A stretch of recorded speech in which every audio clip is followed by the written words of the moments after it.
What's up, everybody? Welcome in. Happy Monday. You know what that means. It is week 3 of the AP Women's Basketball Top 25 poll. Thrilled to be with you today after a great week of action. I'm Rachel Galligan alongside my co-host, Aria Schwartz. Aria, we had some upsets this week. We had some crazy performances, a little bit of movement in the poll. I can't wait to break it down. But first and foremost, how are you and how was your week of action? It's been so fun. I'm like, look, there was some ups and downs for some teams. I cannot wrap my head around 16 steals for a singular player in a single game. That is still, I don't care if you lose the next game embarrassingly. That was the most mind-blowing performance I've seen all season. Obviously early in the season, but it's gonna be hard to top that. What about you? Listen, the fact that West Virginia won a game with 5 players in the entire second half, I think that's got to be one of the biggest storylines of There you the go. week. We had some 40-point performances. Let's not waste any more time. Let's just dive into this. As you guys know, every Monday, right after the AP Top 25 poll drops, we are going to be with you all season long, breaking down the action, talking about everything that happened in the week before, but also the big games coming ahead. Poll just came out just a couple of minutes ago. No big movement in the top 5, and I think that was expected. You've got UConn, South Carolina, UCLA, Texas, LSU, sitting pretty, kind of waiting for some parity in terms of those matchups. But after that, things get a little bit crazy. You got some big movement out of Michigan. TCU had a huge win over NC State yesterday. The only team that dropped out of the poll is Duke, which I don't think is going to surprise anybody watching this too much. Clearly, it's been a rough start for the Blue Devils, and primarily that loss to you lost to Baylor, then you lose to West Virginia. We'll talk about that in a little bit. So let's dive right in. Okay, coming in at number 1 is UConn. They had 28 first place votes. They beat Loyola Chicago 85-31 this week, and then they beat Ohio State by 32. Absolutely a dominant performance out of the reigning national champions. The score was 100-68. Sarah Strong was so good in that game, 29 points, 13 rebounds, 7 assists. The Huskies will play ranked Michigan and Utah this week, so that's going to be a big matchup. And Ari, I know you have some thoughts about Sarah Strong. Just absurd start to the season for her. I mean, there's been chat about what she could do if she was playing in the pros this year. It has been so impressive. Again, the versatility, the ability to really take on any role her team needs her at any point. But honestly, the bigger thing that has shocked me as I look at the top 5, we talked about not necessarily expecting much movement, but to see it go 28 votes, first place votes for UConn, 3 for South Carolina, and 1 for UCLA, kind of opens my eyes a little bit just to get into the mind of the voter. To me, it seems like UConn has been a little bit more dominant than not a unanimous first place, but I get it. It's going to be some exciting basketball, especially this week when they take on a little bit tougher competition, some might say, with Michigan's big win this week. Yeah, that'll be a really big one. And Michigan jumps up 8 spots. We'll get to that here in a second. South Carolina coming in at number 2. They beat Clemson big 65-35. I was a little surprised about that score. I thought, there's a lot of hype around Clemson and what Poppy is building there. But obviously, South Carolina took care of business. Edwards had 18 and 8. Then they beat USC 69-52. I think those are 2 really solid wins. And so I can sort of understand just the hype around this team and getting first place votes. Again, I think we're going to have to get much further down the season until we see some sort of parity in that. Raven Johnson in that game had 14 and 11, a double-double. They're going to play Winthrop and Queens this week. So South Carolina's 4-0 on the season. It's going to be a little bit of a lighter week, assuming they take care of business, which I fully expect them to. Coming in at number 3 is UCLA. Again, no movement. UCLA earned 1 first place vote. They beat number 6 Oklahoma 73-59. In that game, Angela Dugalich had 14 and 13, a double-double. I think they really just controlled that game from the jump. It was a late game. That was the one you struggled staying up with, and that one in particular. But Gianna Neekins has been a huge addition to UCLA. She's so efficient, one of the most efficient wings in the country. She had 20. And then they turn around. They beat number 11 North Carolina 78-60. Lauren Betts had her 32nd career double-double with 20 points, 10 rebounds, and 7 assists. UCLA, I have to give them credit. They've really front-loaded their non-conference schedule, playing a really, really challenging schedule out of the jump. I'm actually a little bit surprised they haven't received a little bit more in terms of the first place votes. They're playing four ranked opponents in their first 7 games of the season, and obviously you get into Big Ten play. That speaks for itself. They've won 31 straight non-conference wins. And finally this week, they ended up beating South Florida. That's a very good South Florida team that was picked to win their conference. They won that 94-61 in the WBCA Challenge. They are going to play Southern this week. They're 5-0 to start the season. So right now you're going to see a little bit of a lighter week right now. Not from everybody, but from some teams, because everybody's getting ready and prepared to go out on the road for their Thanksgiving tournaments, which are always a good time. And you always have an opportunity to watch some great matchups on the road in the Bahamas, all those types of things. Those are always fun to watch. Number 4, real quick, is Texas. Again, no movement in the poll so far. No first place votes. They're 4-0 on the season. They beat Louisiana 100-38. Then they beat Texas Southern 111-45. Crump had 18 points. And like I said before, for the 4-0 start, they've taken care of business. These are games that they're supposed to win. They will play James Madison this week in their lone game. Aria, who do we have coming in at number 5? We got LSU. They beat Charlotte by like 60 or 50 something. Wiley had 22 points off the bench. A lot of talk about that transfer over this offseason. Michaela Williams had 18. LSU scored 117. Just a offensive outpour in that game. LSU will play Tulane tonight on ESPNU. If you have it, definitely tune in. LSU is 4-0 to start the season, pretty much as we expected, but it will get interesting, as we all know, a little bit deeper into the season for LSU. Okay, now it gets interesting, you guys, and please share your thoughts with us in the chat. What were your thoughts of this week? What do you agree with? What do you disagree with? You just engage with us. We love it. We're here for it. Okay. Number 6, Michigan, making one of the biggest jump, if not the biggest jump of the season. Michigan jumps up 8 spots after a big win over Notre Dame, 93-54. We got to spend a little time on this one because I am just very impressed. Unbelievable type of performance out of that game. I think Olsen had 20 points, 6 rebounds, 3 assists. Holloway, 12-7-5. They're going to play Binghamton and UConn this week. We'll get to some big matchups as we're going through this and also at the end. I don't want to dive into Notre Dame too much right now, but do you have any thoughts on Michigan and this jump? I mean, obviously that was a statement win. Oh, it was a dominant win throughout the whole game, too. It wasn't a case of, oh, this quarter Notre Dame fell asleep or Michigan really put on the gas. It was a controlling win. It was impressive. And I feel like I'm going to say this a lot early on in the season. It was extremely eye-opening. Sometimes with teams that have had recent success with big name players, you kind of make an assumption about how a game's going to go. Michigan had none of that. Michigan was focused and driven and just a dominant win, just dominant. Yeah, no doubt they definitely turned heads. They have my attention, that is for sure. I mean, it's early on, but these types of wins, these types of matchups, the few that we get in the first couple of weeks, incredibly important. Number 7, Baylor, no movement. They're staying at 7. The reigning Big 12 Player of the Week, Talia Scott, dropped 23 points in their win over a tough UNLV team, and then they beat Lemoyne yesterday, 99-43, to start the season 4-0. Big story in that game was Dariana Littlepage Buggs. She dropped 26 and 11. She's just a walking double in terms of her athleticism, what she brings to the table. And Bella Fauntleroy scored her 1,000th point of her career. So coming up next, the Baylor Bears are going to play ranked Iowa and Davidson. I'm really looking forward to that Iowa matchup. I haven't had a chance to really dive into this team too much. Obviously, they're ranked. They've got some talent on it, and that is going to be a major test for Baylor. Like, we know they're good. We know they're legitimate. I know you posed a question. I don't know if they're number 7 good. But again, I think that is warranted because of that win over Duke. The question is Duke that good? So this is going to be a really good test for Baylor going up against another ranked opponent, just to kind of see how they're able to fare. Aria, who do we have coming in at 8? Oklahoma, I believe, dropping down 2 spots. They lost by 14 to UCLA. We were discussing this in prep for the show, of kind of talking about what teams we expect to drop and how far. I'm a little bit surprised by the drop that much, but fine, whatever.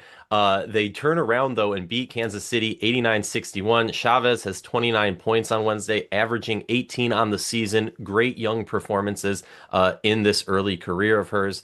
Beat North Alabama 89-61. Beers had 20 and 11. Beat Western Carolina 95-32. Beers had 21 and 10. They'll face East Texas A&M this week. But I mean, this team is an exciting team. You have established vets. You have one of the biggest up and coming names in college basketball. I'm excited to see what this team is going to do throughout this season.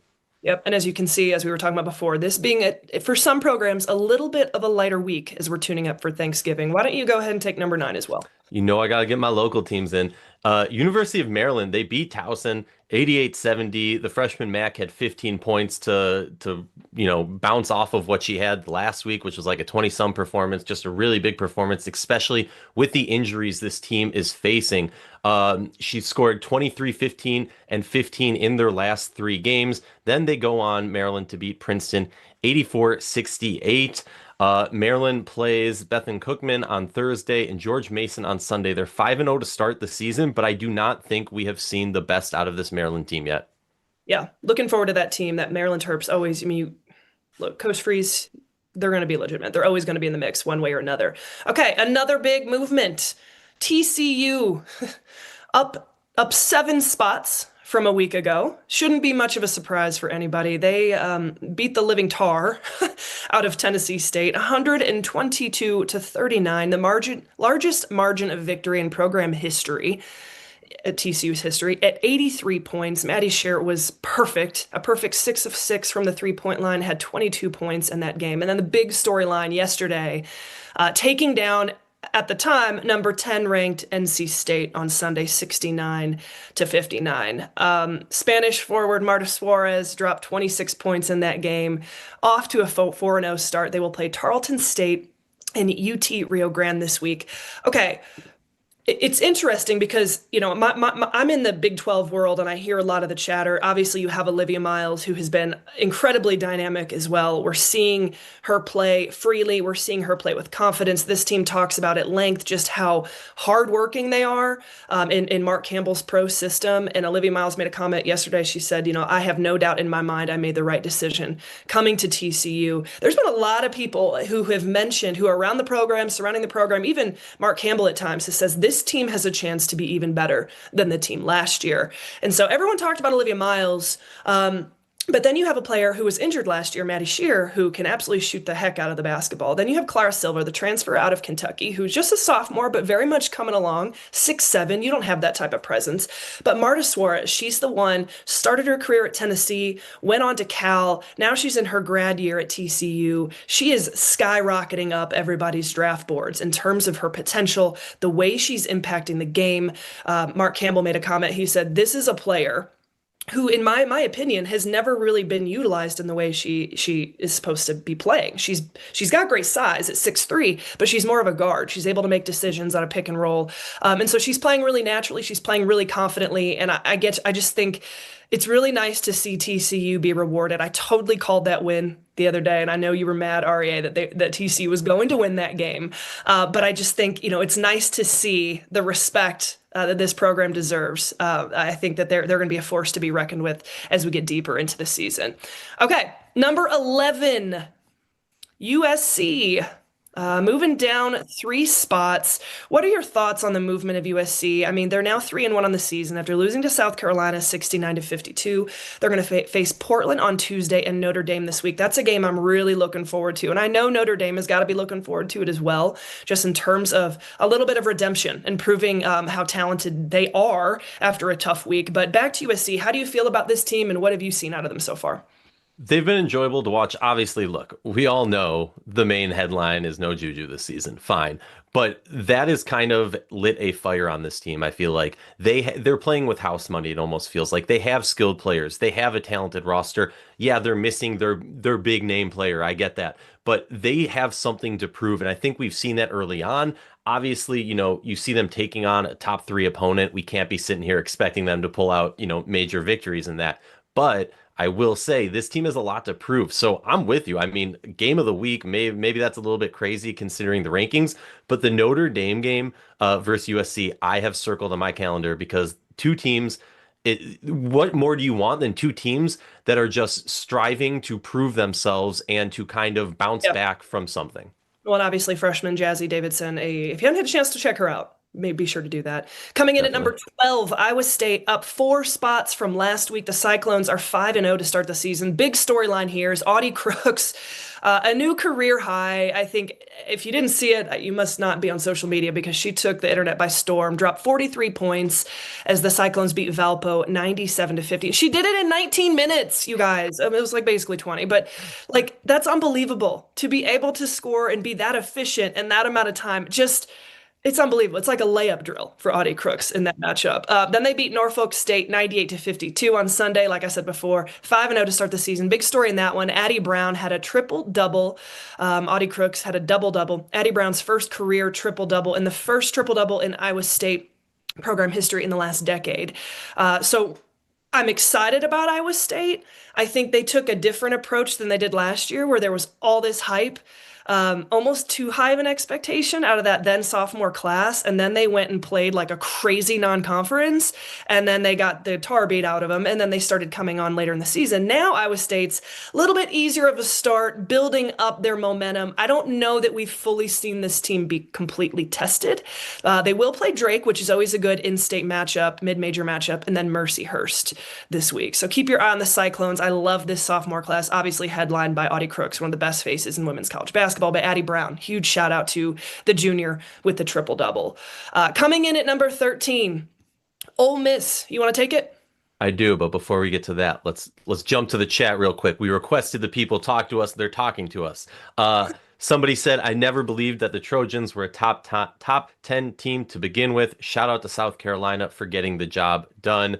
I'm with you on that completely. Another comment from one of our viewers, TCU is a very good team. Shout out to them for winning a tough game on the road. Very Rachel, tough agree, game. disagree?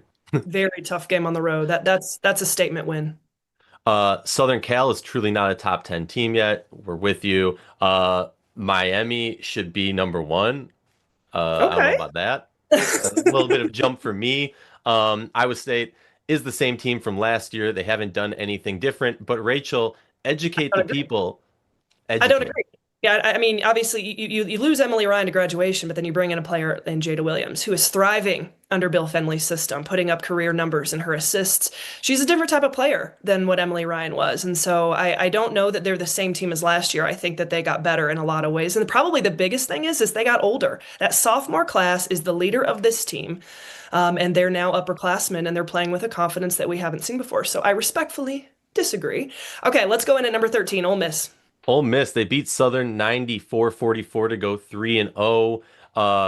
Just Cody McMahon, I'm a big fan. 18 points. Ole Miss will play Memphis on Tuesday and are currently 3-0 to start the season. And I'm going to be bringing this up throughout the season with Ole Miss. Offense, offense, offense. I am paying attention to how they can produce their offense, and are they producing their offense? We know historically Ole Miss is a great defensive team, but can they get the ball in the hoop? You need that to win.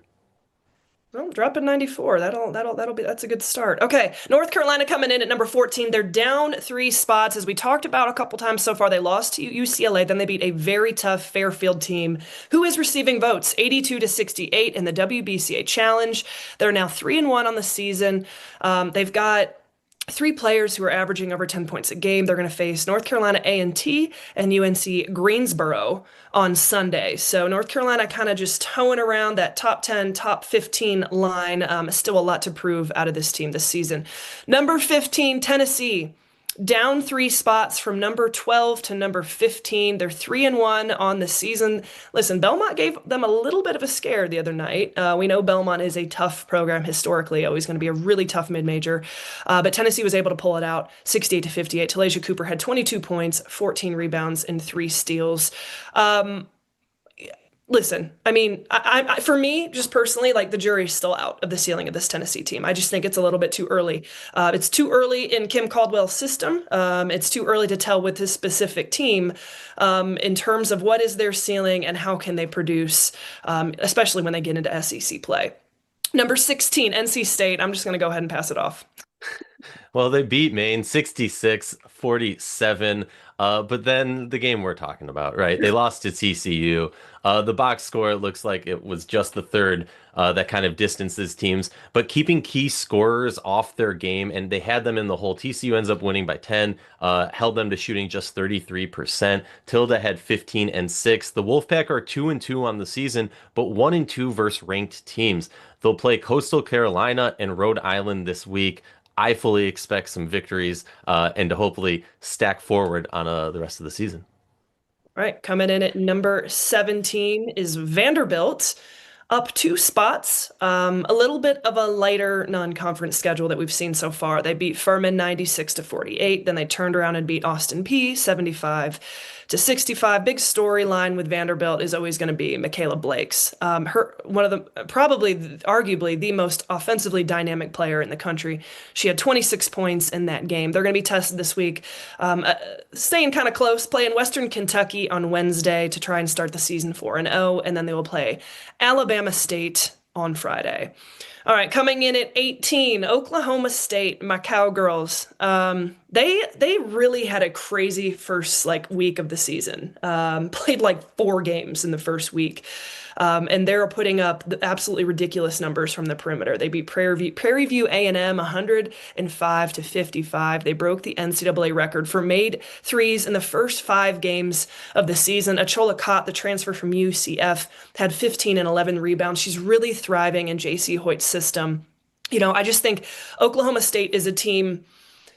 It's a very scary team. They're averaging like 106 points per game on the season so far. I mean, there's a lot of weaponry. Staley Hurd hasn't even really had to be relied upon that much, and she's kind of the face of their program. But have they been tested fully yet? It'll be interesting to see how Oklahoma State, kind of embraces the next couple of weeks. But I'm not surprised. I think just from their production alone, not necessarily who they're beating. I know they played, a Division II team, things like that. But their production alone and how many weapons they have on this team, I think it's warranted to bump them up. Do you want to take 19? I will, but first we got a few comments about the Vols, the Lady Vols.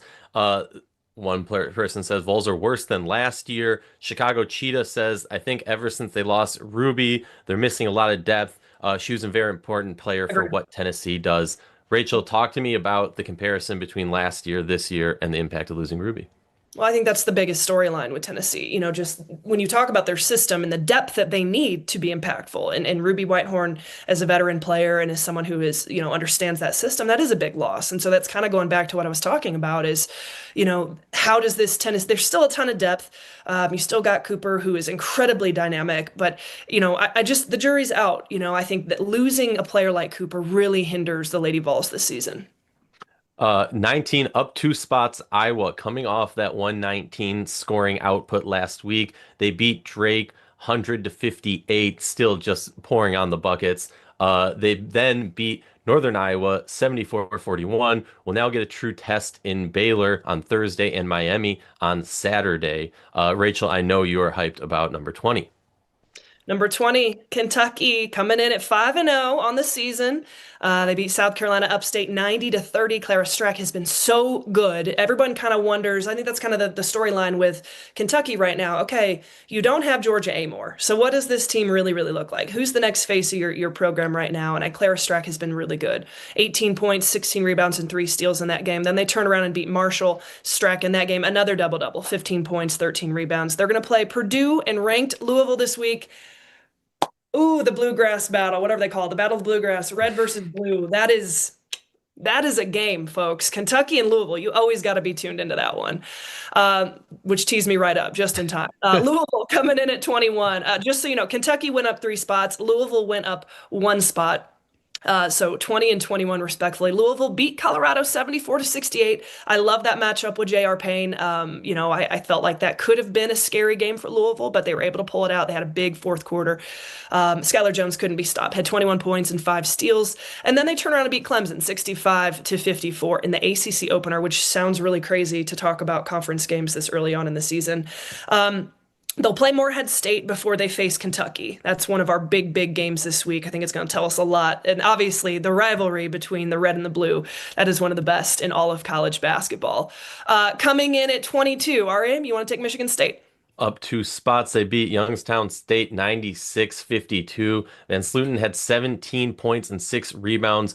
Beat Western Michigan 98-44 for a 4-0 start. Van Sluten had 19 and 8. Michigan State will play Rachel's alma mater, EIU, and Oakland on Sunday. I don't know who she's rooting for in that game. Probably Michigan State. I don't know.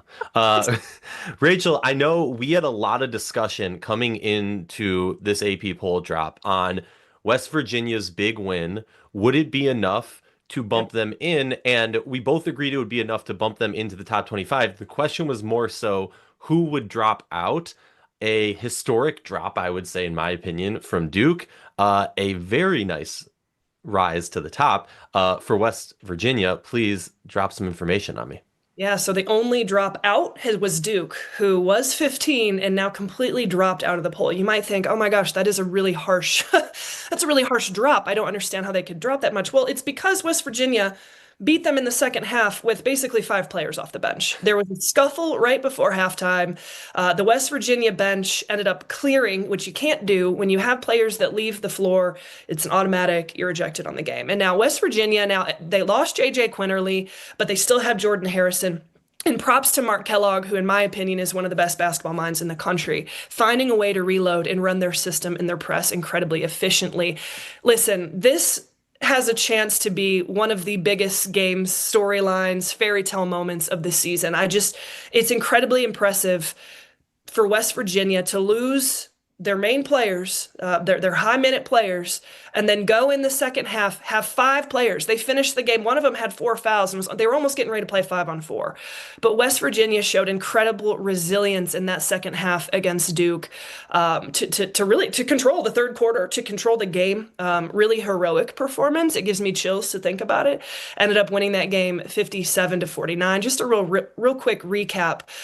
So far this season, West Virginia obviously beat Duke. That's their staple win. In my opinion, they do deserve to be in these rankings. But before that, they beat Temple. They beat a tough Kent State team out of the MAC. They beat IPFW, who is a really strong team. And so that kind of catches you up on how West Virginia has done. They're a team that's going to run a lot of pressure defense in the full court. They're going to bother you. They're going to try and turn you over. They're going to be disruptive. And that's what they do. They're really, really fun, and they're incredibly good. They've got one of the longest home winning streaks in the country. Okay. Aria, why don't you take us home with number 24 and number 25?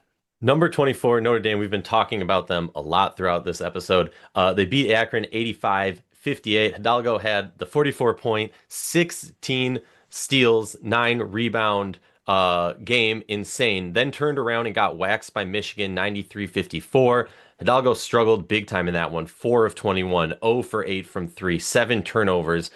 We spoke about this a lot last week. There's a lot of weight on Hidalgo's shoulders this year. It's going to be extremely interesting to see how this season progresses. Obviously, she has a ridiculous talent. I don't expect many 4-21 games, many 0-8 from 3 games.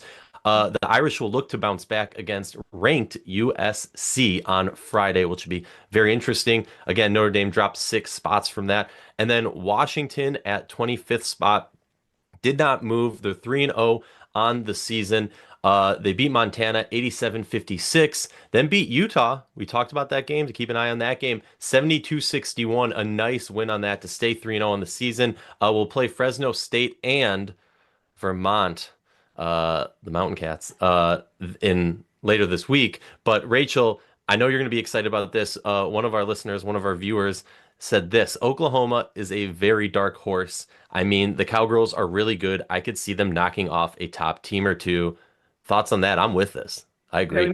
We mean Oklahoma State here. I absolutely agree. Dark horse. Everybody knows I'm a big fan of the job that JC Hoyt and her staff have done there at Oklahoma State. They've got a chip on their shoulder. And anytime you've got a team like that with a chip on their shoulder and the type of weaponry, I think they're even better than last year. Definitely keep your eyes on Oklahoma State. Real quick before we log off, others receiving votes. Obviously, Duke received 89, Minnesota 24, Ohio State 12, Stanford making an appearance with 8, South Dakota State with 7, Nebraska receiving 6 votes, Richmond 3, Princeton 2, and Fairfield 1.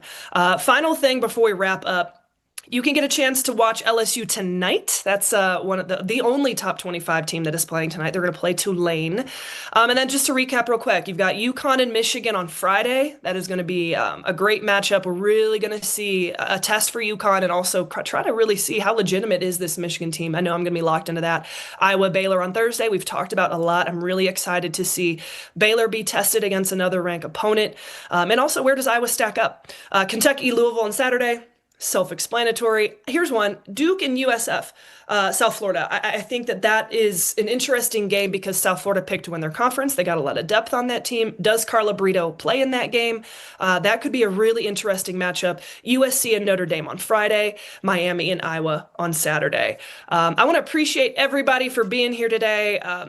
Fun week, incredible week, and we are getting ready to enter a week that is the tune-up for one of my favorite weeks of the early season. Like I said before, the Thanksgiving tournament, Bahamas, Florida, Hawaii, all those things that are getting ready. We're going to have some really, really fun matchups. Aria, any final closing thoughts? I'm really, really excited for UConn, Michigan. That's what I'm tuned into this week. Love it. Thank you guys for joining us. Have a great week, and we will catch you next week.